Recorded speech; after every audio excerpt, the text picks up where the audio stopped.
Hey guys, Amoeba Ambusher here again. As much as I hate making follow-up videos, this one is important because I finally figured out how to make this radar work like a full pulse Doppler radar, instead of being stuck in annoying PDV. Before we get into that, I'll give a brief summary of part 1 of my review so that we're all on the same page here. The F-4J has two search modes, non-pulse Doppler search, which has no ground clutter or chaff rejection, and pulse Doppler velocity head-on, which can filter out most ground clutter and chaff, but it has a hard time locking targets that are notching or running away from you if they're going slower than you. But the bigger issue with PDV head-on is that because the radar display shows you closure rate instead of actual distance, it's difficult for you to tell how far away the enemy is, making enemy spotting and target prioritization very annoying. Some of you guys did point out in the last video that you do get some degree of range finding based off of the width of the contact on the radar display, with targets closer to you having a larger width on the display, which is good information to have but isn't nearly precise enough to be much of a game changer when it comes to selecting a target. The width of the contact seems to depend on the strength of the radar return, since missiles still show up as very thin even when they're close to you, so do keep that in mind. I also mentioned how the radar seems rather buggy, and when you switch radar modes it likes to tell you that you're in a certain radar mode, while the radar display shows something different, like telling you that you're in non-pulse Doppler search, while the display clearly shows patterns of being in PDV head-on. However, because of this bug, there's actually a way to glitch the radar out into behaving like an actual pulse Doppler radar that shows range instead of velocity, making it much easier to use for spotting. Here's how to pull this trick off. First, you need to put yourself in HMS PD head-on. Then you want to turn your radar off, and then back on again. This should put you in search PDV head-on. Then you want to use the button to change radar mode. This is the button you use to switch between non-pulse Doppler search and pulse Doppler velocity. And now the radar should tell you that it's in HMS PDV head-on. But instead of your small HMD scope mode, where you have a small box that's slave to your mouse, it should instead be scanning like a typical search mode radar would. Now, this is the mode that we want to be in, where you get the benefits of a full pulse Doppler radar that shows you the range of the enemies instead of the velocity. It's still a pulse Doppler head-on radar, so it has the same lock limitations, being unable to find targets that are notching or running away that are slower than you, but still I think this is a massive game changer and makes the plane significantly more tolerable to use. If you follow these steps and it doesn't work, or you end up exiting the mode and want to re-enter it, what worked for me to reset it was to repeatedly press radar beyond/within visual range combat, to cycle through search, ACM, and HMD mode a few times, then repeating the previous steps, starting in HMS PD, turning your radar on and off, and then switching radar mode. Though on the rare occasion this doesn't work, so you have to keep messing around with your radar, just try random settings, and then repeat the first 3 steps. Big thanks to this guy for walking me through it. I was trying to figure it out on my own, but couldn't find out how to do it consistently until this guy showed me. Now let's reevaluate the rest of this plane's kit. It'll be similar to what I talked about in part 1, but there are some key differences that are worth discussing, now that a much more functional radar is in play. As for missiles, the AIM-7F turns quite tight and has a very long range thanks to their long burn time, but accelerate very slowly and take really long time to get to their target. They're one of the only missiles that are consistently dodgeable with the barrel roll in the head-on. You can do it quite easily even in very bricky planes like the Phantom itself. They don't have inertial guidance or data link, but upon losing lock they don't self-destruct, instead they fly just straight, and if you regain radar lock on target within 15 seconds of losing lock, the missile can regain tracking if the target is still in front of its seeker. Useful for catching people who briefly enter then exit the notch, without moving very far from where they originally lost lock. The missile's tracking is generally pretty inconsistent and will often go for unintended targets if there are stronger radar signals nearby, or sometimes just lose tracking entirely. This happens most often if you fire on a target that's off bore sight. So, to give your missile the best chance of holding lock, try to fire your missile when your nose is pointed at or close to the target. Though even under ideal conditions, the missile does occasionally lose lock, so try to prepare for the scenario in which your missile goes dumb by having a follow-up shot ready, or by preparing to evade the enemy's missile. Because of this, it's a good idea to regularly use missile tracking camera to see if the missile is actually going for the intended target, and if it has a chance to reacquire it if it's lost track, and plan for the case where the missile is trashed. Still, the Sparrows are much more useful than the 9Gs, so I'd recommend taking at least 5 Sparrows, maybe 6 if you really enjoy them. The HMD is very nice to have, though it is unfortunate that you can't fire on enemies off bore sight consistently due to the previous issues with Sparrows losing track. The RWR is functional since it shows both range from 5 to 50 kilometers and exact direction of enemy lock, and is able to send signals in the notorious J-band that the MiG-23 and the MiG-25s use, so it works well enough despite not having proper threat identification. The countermeasure count is pretty low. If you split evenly between chaff and flares, you get 15 presses total, which is not great for a plane that's so hot that you need to put effort into flaring even non-IRCCM missiles like the AIM-9Ls and R-60Ms. The flight model is subpar, but still good enough to do most of what you need, with pulling in for notches, deflection shots, barrel rolling sparrows, and just general maneuvering. The only time I felt this plane didn't turn as well as I needed it to was at high speed and high altitude, when you need to notch. But otherwise, I do like how snappy and responsive the flight model feels at most speeds and how comfortable it is when trying to get your nose to point in a direction, especially in contrast to something much less responsive and much floppier like the Tornado. It still won't win a 1v1 against dedicated dogfighters like the F-5 or even the MiG-23, but you can hold your own against Mirage F-1s if you play your cards right.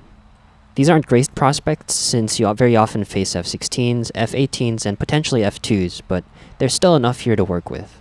If you have the F-4S, I'd imagine it's significantly easier to use since its wing slats give it decent AOA boost, though I wouldn't know because I don't have it.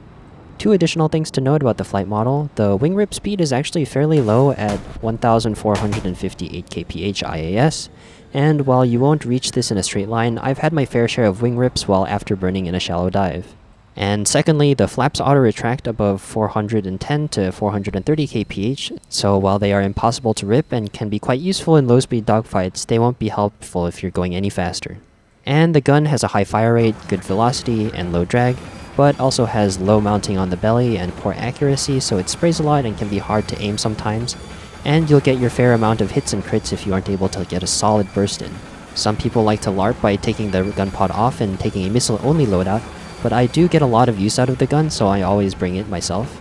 I've tried playing the plane without the Gunpod, but I do like having a close range option since it's difficult to avoid getting into knife fights at this BR sometimes. Okay, with these capabilities in mind, let's try to find the best way to use this plane, and in particular the Sparrow. If everything goes perfectly, these missiles can work at very long ranges up to 30 kilometers and beyond thanks to their long motor, but the farther away you launch from, the lower your hit probability will be due to a number of possibilities. Your missile might track a different target or lose track entirely just because the Sparrow is dumb. Your radar might lose track because sometimes it does that even on clean targets. The target might notch or multipath or dodge your missile or die to something else before your missile even reaches them, or you might have to break lock to dodge a missile yourself. And because the missile is so slow, the probability of any of these issues happening are much higher than for any faster missile within the same range. It's effectively a gamble as to whether the enemy and their plane is competent and whether your missile and radar decide to work, and overall the odds are stacked against you. However, if we compare it directly with other missiles at 12.0 like the R-24R or the Skyflash Super Temp, while the AIM-7F does start slower due to its low acceleration and speed, it maintains the speed much better and overtakes most other missiles past around 10 kilometers from the launch origin, so in a straight 1v1 joust with missiles launched at the same speed, the AIM-7F is better at longer range jousts past maybe 15 kilometers. So with all else equal, the Sparrows have the biggest comparative advantage when at long range, since it's only at range when it objectively outcompetes other missiles at this BR.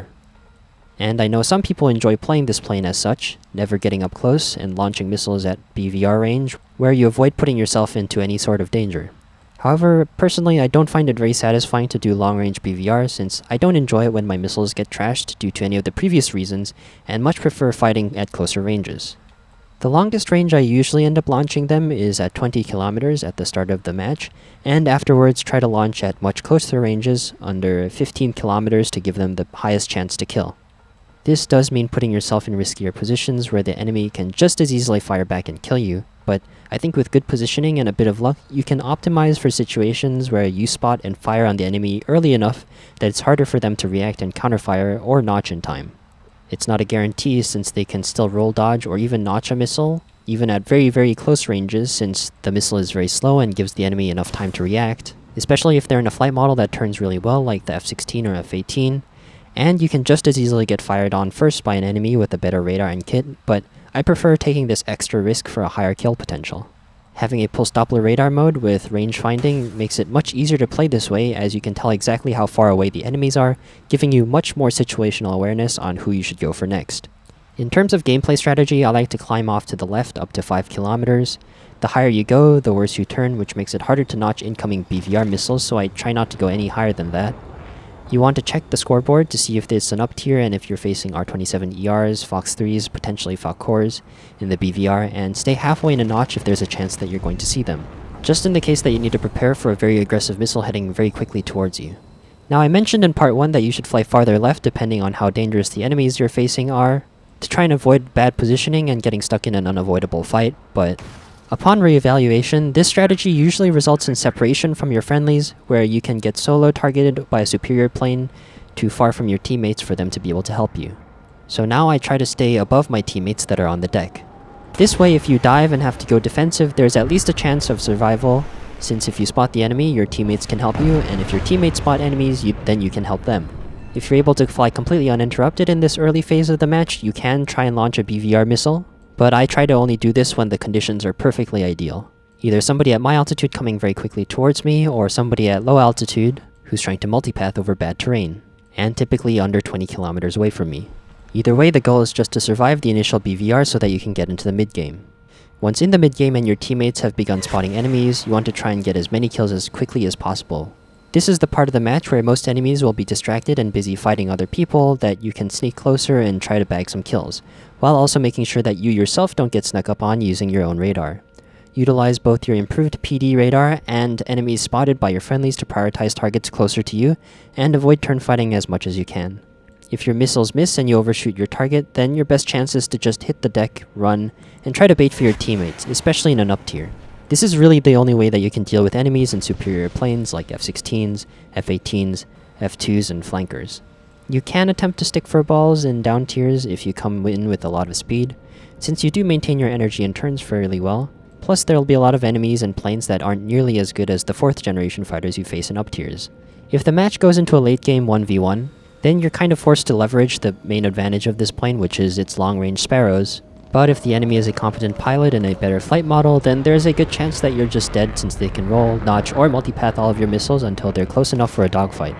Overall, with the bugged PD radar mode, I like this plane a lot more. It's still outclassed immediately at 12.3 with the F-18A, and even more so in a full up tier, but the better radar really makes a difference in situational awareness, letting you position much more effectively.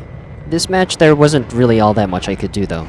After getting one high-altitude kill on the Harrier, I could do nothing but run because my entire team was dead. I was hoping the F-16 behind me could pull some of the enemies off of me, but somehow he ended up dying to a MiG-23, so I think I did about as well as I could do here. Sometimes that's just how matches go. So it's a good idea to temper your expectations and know that some situations are just straight unwinnable. So there's not really that much point in getting upset over it. Better to just move on to the next match and try again. This match is a partial down tier to 11.3, and I haven't been fired on yet, so I've been tracking these enemies that are heading towards me. They're getting pretty close, so I'm thinking maybe I'll fire on them if I don't get fired on myself. 16 kilometers is honestly a good range. Missile is out, all I can do now is wait. Because I myself haven't been fired on yet, I'm just gonna keep my nose pointed towards them. There's no need to crank, and I want to set up in the case that I need to do a follow-up shot on him. And it looks like the enemy was not aware. Lucky me, an F5 would be incredibly annoying to deal with if he was aware. Spot another target using the bugged HMS mode.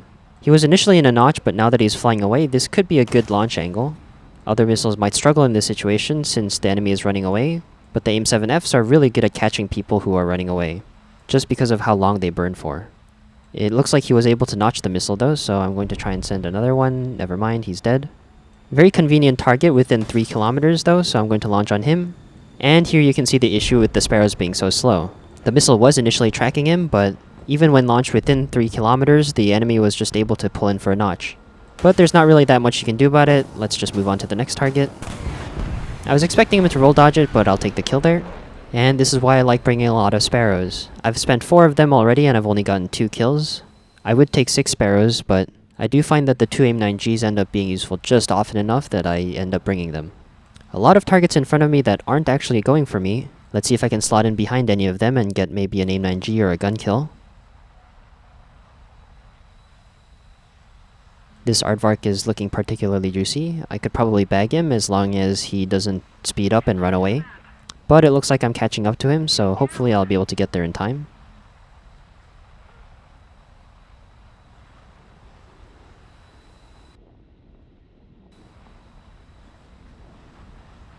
I think he's aware though, he is flying quite a lot. but he's presenting quite a good gun solution, and that should be him going down.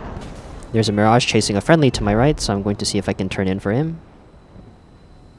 I'm pretty sure there aren't any enemies going for me right now, so I'm going to loop over the top to lower my speed and try and turn in faster. This isn't a great situation to be in. That Mirage and F5 just got done eating a friendly up, and this F-4S also just died, so this is potentially a 3v1. Hopefully this Mirage presents a good enough target that the Sparrow tracks. Unfortunately he notches it, but it has given me the side aspect shot on him, so I might be able to stay behind him here for a potential gun kill. Okay, nice, the gun worked. Now I gotta worry about the other F5 and Mirage. That's probably an IR missile, so I'm gonna flare it away. I'm much more worried about his guns. And there really is no point in me sticking this fight here, so I'm just gonna run as quickly as I can. Friendly F4 is here. I'm going to try and turn in to help him once the F5 turns away from me. But right now I'm the bait. Unfortunately, a Mirage is joining this train, and he's probably going to go for the F4E, but I can't really help him until the F5 pulls off. Luckily though, the F5 has pulled off now. I'm going to turn back in, and right now my priority is to try and kill the Mirage since he's the one trying to kill my F4.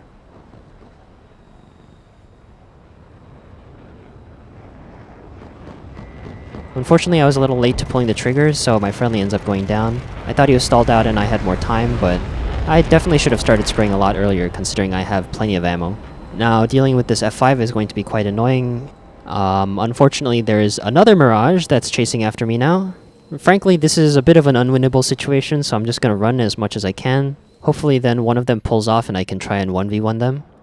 I am also running pretty low on fuel, so I'm heading towards my airbase as much as I can. I'm dropping my A9Gs to lower my drag. However, this thing is slower than the Mirage, so he is going to catch me eventually. So I'm not certain that I'm actually going to be able to get there first.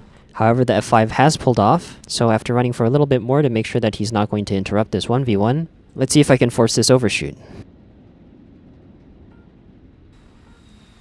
Throttle down, air brakes on. Pulling in as hard as I can. This is always the riskiest part. Depending on how hard he lowers throttle and air brakes, he might just be able to stick on me, but looks like he overshot. Going back to max throttle, lowering flaps.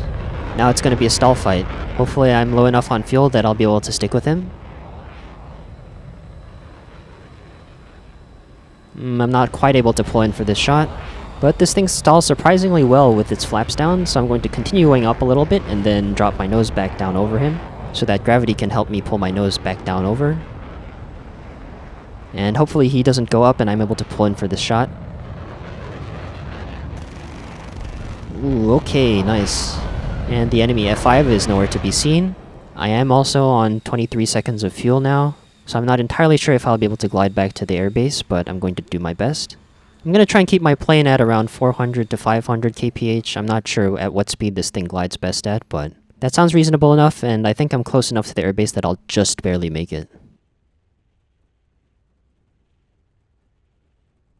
I'm kind of getting paranoid that the F5 is just going to come out of nowhere and kill me, but somehow I safely managed to land back at base.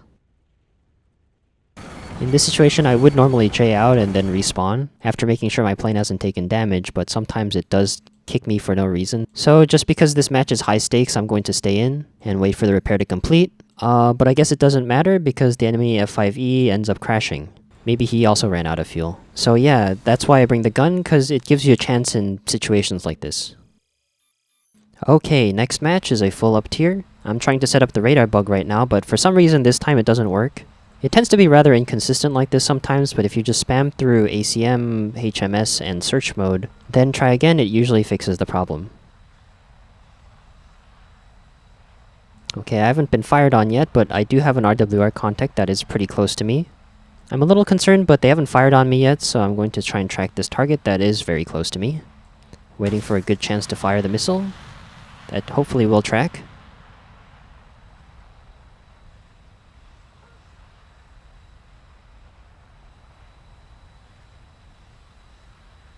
Nice, he wasn't able to multipath. There's another good target here, the F-4S. He's going side aspect to me now, and he's probably going to die, but I'm going to see if I can turn in for him.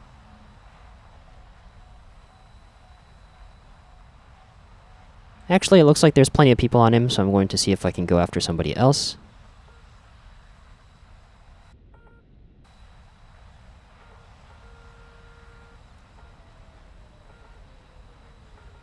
I'm noticing this a bit late, but there is an RWR contact behind me and I see a missile that's headed toward me.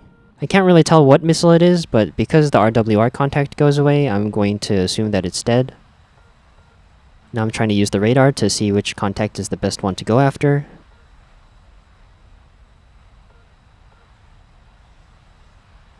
This Mirage might be good, but he's heading side aspect towards me. Yeah, probably not a good idea. He has plenty of people on him as well. I'm gonna go after this F-16 instead. Hopefully he's not going to multipath it. A very loud RWR ping from my left. It's a missile. Looks like I'm just gonna have to notch this real quick.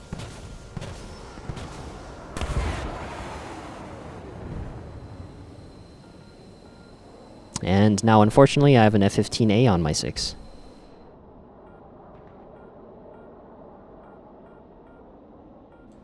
No RWR ping, so that's probably a 9M. Give it a quick twirl and hopefully it's not tracking me. It looked like it relocked me, so I'm gonna do it one more time. If that didn't do it, then I only have one pop of chaff and flares left anyways, so I'll be dead, but it looks like it wasn't able to get to me. Now there's really no way of escaping this situation unless a friendly comes and helps me, but very thankfully there is a friendly that is just in the right position to exploit him. There really is no way to kill superior planes like that unless you're in a 2v1. I know I'm low on chaff and flares, but I still have plenty of missiles left, so I'm going to see if I can help my teammates while they're still alive, because I'm not winning a 1v1 or a 1v many against them even if I do have chaff and flares. I was a little worried when I saw that missile diamond, but it looks like it's not going for either of us. Potential contact very close to me that hasn't been spotted.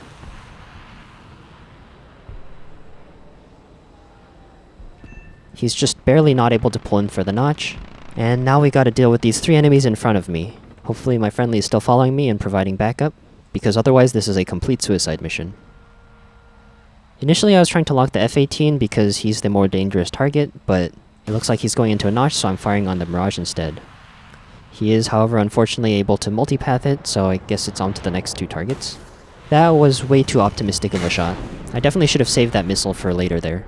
Luckily, they're all focused on the other F-4s, so I'm going to pull in and see if I can get a shot on any of them. I am down to only 9 Gs though, so this is going to be a big risk. Now here the F-18 and the F-16 are a bigger threat, but the Mirage over here is presenting a much easier target, so I'm thinking I might go for him. But I'm not quite able to pull in for him, and so this F-16 is the next target. I'm glad I had that one last set of flares left. Not sure if the missile would have pulled in for me since AIM-9Ls don't pull very well off the rail. Okay, time to turn back in. You can see that while I'm doing these big turns, I'm not actually losing all that much speed. This plane retains energy quite well, probably because it doesn't actually pull that much to begin with. Now because this is a 2v3, I did just take that risk there. I might have tried to pull off in a different situation, but I really had no choice there. Now that the friendly is dead, I'm really stuck in a 1v2. This is not a great place to be in, and I only have 3 minutes of fuel left, but I mean, at this point I've come this far, I might as well just try and get some head-on gun kills. F-16 is turning back around to see if he can get a shot on me.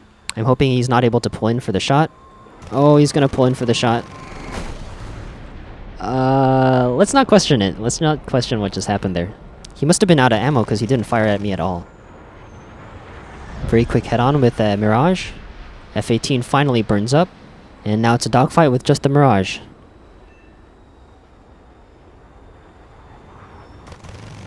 I am able to get the deflection shot, but it unfortunately only does a hit. I would have stuck this dogfight, but it looks like the Mirage is running, and I'm really out of fuel, so I can't afford to stay and stick behind him. I'm gonna fire my 9G at him just to scare him away. Highly doubt it's actually gonna get to him, but at this point I really need to RTB. And if he's gonna play passive, then I really don't have a choice but to return to base. Otherwise I'm just going to run out of fuel chasing after him. However, he takes this opportunity to turn back in for me, which is very not great. I'm basically on 0 fuel, I'm not going to be able to accelerate enough to re-engage for a dogfight.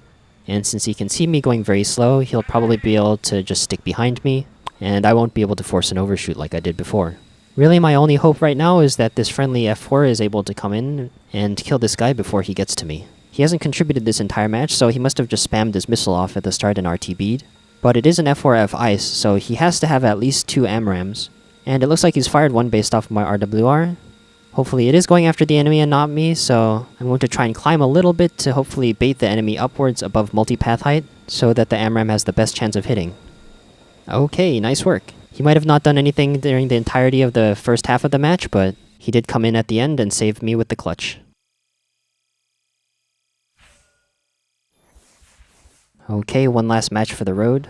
I wasn't quite able to get my radar to get into the right mode again, but you can see while I'm in PDV head-on that there's a very wide target showing up on my radar. So I switched to search very quickly to lock him. And oh wow, he's gotten very close to me at the start of the match, so I'm just going to fire at him as quickly as I can. Luckily he hasn't spotted me and he's not able to pull in for the notch. And I guess out of frustration he J's out, so enjoy the wait time in the hangar, I guess. Just a bit later, I suddenly get an RWR contact from behind me. And it looks like it's very close range, so I'm going to have to try and notch as quickly as I can. I'm not sure if I'll make it. Okay, I was just barely able to evade it. FGR-2 is a pretty dangerous target when it comes to dogfighting against me, since even though it doesn't have slats, it does technically outperform me just because it has much better engines. He wasn't quite able to pull in for the shot, but there's a MiG-21 coming towards me as well. This is not great. I intentionally stuck closer to my friendlies, so there's a good chance that they'll be able to help me though. You can see them on the compass. Okay, nice, they were able to get the MiG-21 bis, and the FGR is getting engaged. Let's see if I'm able to pull in for that shot.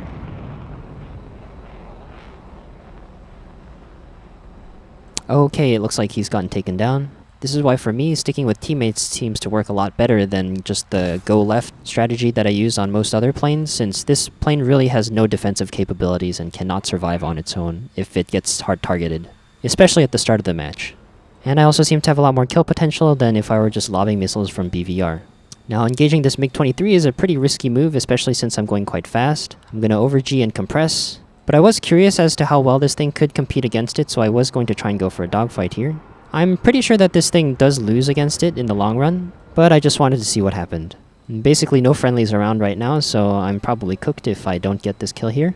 It was looking like this fight was turning into a pure rate fight, which I definitely lose, so I'm going to dive a little bit to gain some more speed and increase my turn rate to see if I can pull in for just a last Hail Mary shot, and we both hit each other in the head-on.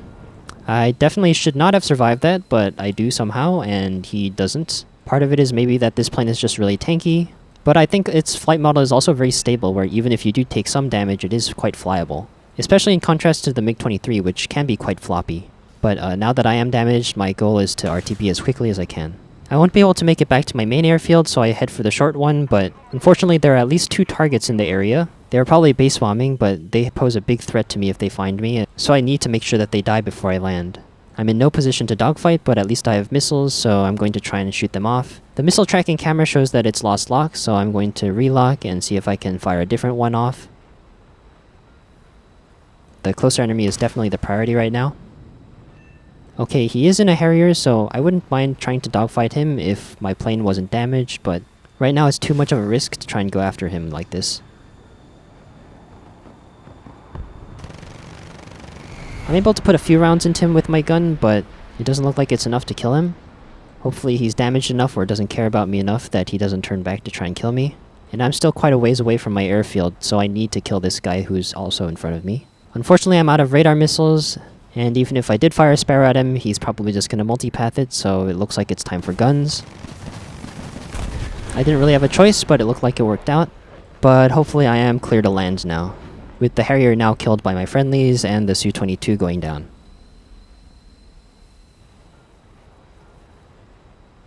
Oh, but what incredible timing, there is a Mirage that's chasing me down. He's approaching very quickly, so I'm not going to be able to outrun him or land and rearm if he's here, so I'm just going to have to go for this head-on. Well, that's about as good as I could ask for in this sort of a situation. And my luck had to run out eventually, so I'll take what I can get. But yeah, I prefer playing like this with the gun. It's definitely more risky and you do end up dying a lot more, but I prefer to using exclusively the missiles and hoping I win the lottery. I find it's a lot more fun and consistent this way. But that's just me. Anyways, that's all for now. Bye bye. Piep, boop, piep, boop, piep. 01578810. Hallo? Ruf mich nie wieder an.